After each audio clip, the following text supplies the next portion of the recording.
right, I'm over at my second mining facility, and what better place to take a view of everything that's going on kind of from sitting on this ladder. Okay, you've all seen my first mining facility, and this is my second location. So about double the size of the first place that I built. And you know what, we made a ton of mistakes over there, and we said, well, we have a chance to try and get it right. So one of the things that we learned was the ventilation.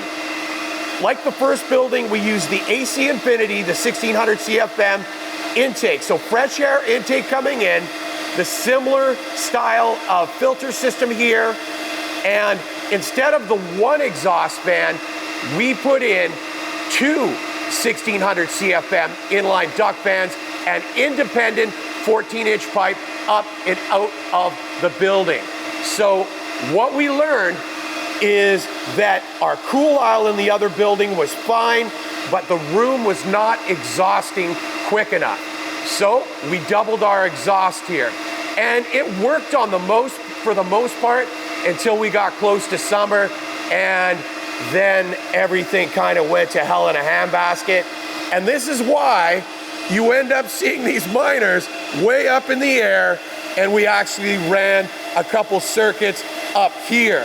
So we're at a point now, being early December, that all of this stuff we're going to be able to put back into the mining room down there. So let's talk about the electrical a little bit. So these are the panels in my new building, and the one on the right here is the original panel, and we have 100 amp service coming in here, 3-phase, because we're in a commercial building. And we originally started wiring some fresh circuits into this panel. As you can see, they kind of go up here, along the wall, and down and into the mining room. I knew right away that we were going to be doing upgrades to the service, but I had to jump through the hoops and write letters to my strata before we could put in the second panel. So that ended up happening. So what do we got happening over here? This panel here is a 200 amp service. So this was a job and a half, because we are a bit of a distance away from where the main hydro room is. So basically, the wiring goes all the way down the side of the building, and all along the back here, we'll kind of follow it along the whole length of the building, across, above kind of the bay door there, and it goes down, and the hydro room is kind of over. You can access it from outside the building.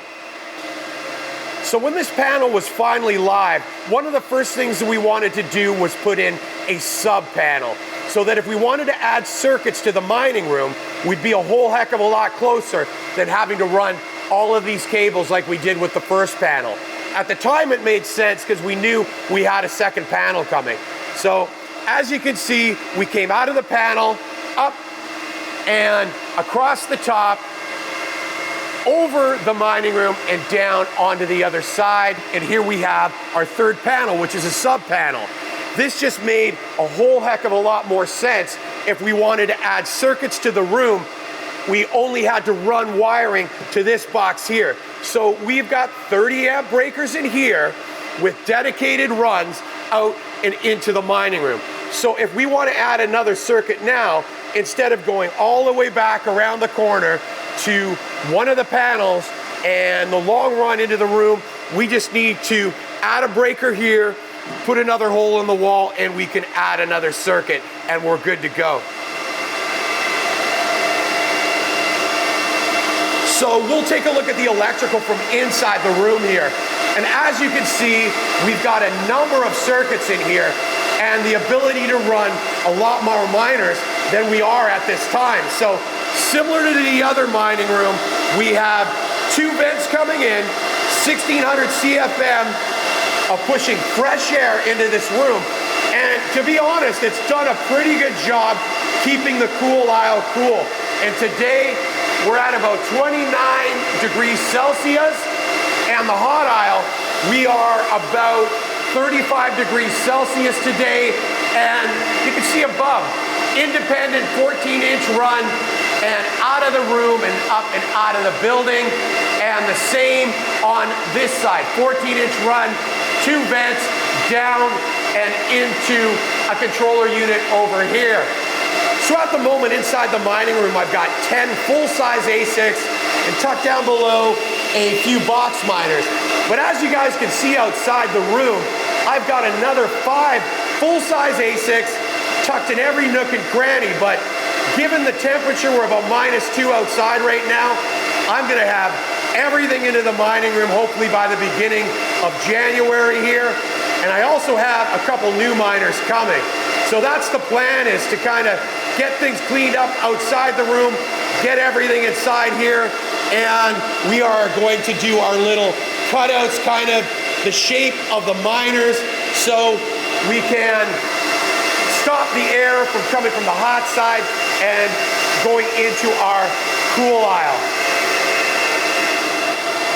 So over here in the corner in the rack, we have a number of our 30 amp CyberPower PDUs, obviously our digital switch at the top for the internet, and these are a decent PDU, and the back gives you a few or a couple options depending on the miner and the cables you're using to be able to options to plug into. Now the first circuits we ran in here, we kind of did these really cool custom boxes with the LCD meters in them and the receptacles down below, but subsequent circuits, we decided not to add them because it was just getting costly. Now I thought I should mention, because some of you guys are probably wondering, why we didn't go with the 3D printed boxes that are out there, and a couple guys are making them, and they're actually really cool, that have a room at the top for the LCD and a receptacle down below. That's what I wanted to do, but in all honesty, I showed them to my commercial electrician and said they would not pass an electrical inspection. They weren't to code. So, or I would have just bought a bunch of those and put them in here. Now that doesn't mean you can't use them, and that just happens to be for me where I'm located. So make sure you check, first and foremost, that those boxes will pass inspection. So this video is coming to a close here, and you know, I started shooting this thing before Christmas, the end of last year, and was really hoping to get this thing finished, but I was out of the country on holidays and just got around to it now, and time flies, I tell you, because we're already mid-January 2023. So where do we go from here for this mining facility? Well, first and foremost, we're gonna get these miners back into the room when they're supposed to be, because we have 0 issues with heat at the moment. And when things start to warm up a bit outside, we're gonna be ready, as we're gonna make some changes to the ventilation system for the room, increase the exhaust and the fresh air intake. So anyway, make sure you hammer that subscribe button and like the video, and stay tuned in the next few weeks, because while I was gone, I had a number of new miners come in. So I haven't even had a chance to crack the boxes. So we are gonna be cracking boxes and getting some new miners up in mining. Anyway, peace out.